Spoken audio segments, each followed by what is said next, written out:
চিকেনের এই রেসিপিটা খুবই সিম্পল এবং আপনাদের প্রত্যেকেরই জানা, তাও আমি যেভাবে করি সেটাই আপনাদের সঙ্গে শেয়ার করলাম।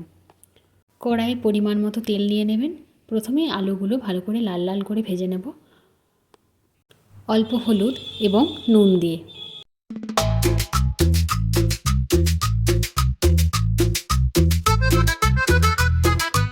আলু ভাজা হয়ে গেছে, এবার আমি আলুগুলো তুলে নিচ্ছি।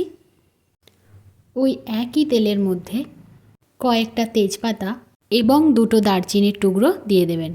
এর মধ্যে আমি কিছু পেঁয়াজ, রসুন এবং কাঁচা লঙ্কা চপ করে রেখেছিলাম, সেটা দিয়ে দিলাম। পেঁয়াজ রসুন ভাজা হয়ে গেলে 1 চামচ আদা বাটা, 1 চামচ হলুদ এবং 1 চামচ জিরে ধনে গুঁড়ো দিয়ে ভালো করে কষিয়ে নিয়ে 2 চামচের মতো টক দই দিয়ে দেবেন। দই দেওয়ার পর ভালো করে কষিয়ে নেবেন।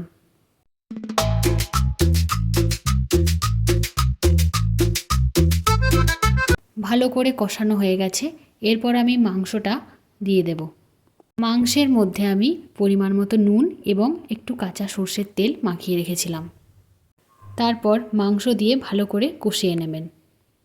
আসলে আমি যখন প্রথম চিকেন রান্না শিখেছিলাম তখন এইভাবেই চিকেনটা রান্না করতাম, তাই আমি মনে করি যারা এখন নতুন রান্না শিখছেন তাদের জন্য এই ভিডিওটা খুব কাজে লাগবে। আরও একটু সময় ধরে আমি চিকেনটা ভালো করে কষিয়ে নেব। চিকেনটা মোটামুটি কষানো হয়ে গেছে, এরপর ভেজে রাখা আলুগুলো দিয়ে দেবেন। আলু দিয়েও বেশ কিছুক্ষণ ভালো করে কষিয়ে নেবেন।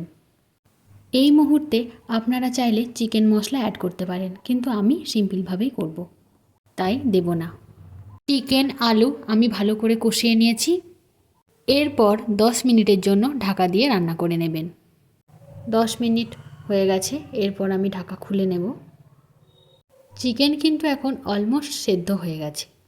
আচ্ছা, আপনারা কে কে চিকেন কষার জন্য মায়ের কাছে আবদার করতেন আমাকে কিন্তু কমেন্ট করে জানাবেন। আমার চিকেন কষানো পুরো কমপ্লিট। এরপর জল ঢেলে দেবেন। আরও 10 মিনিটের জন্য ভালো করে রান্না করে নিতে হবে।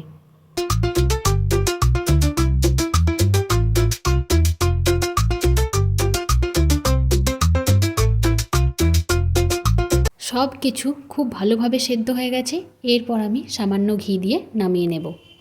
আসলে ঘিটা দিলে না চিকেনের মধ্যে একটা মাটনের টেস্ট আসে আর গন্ধ আসে।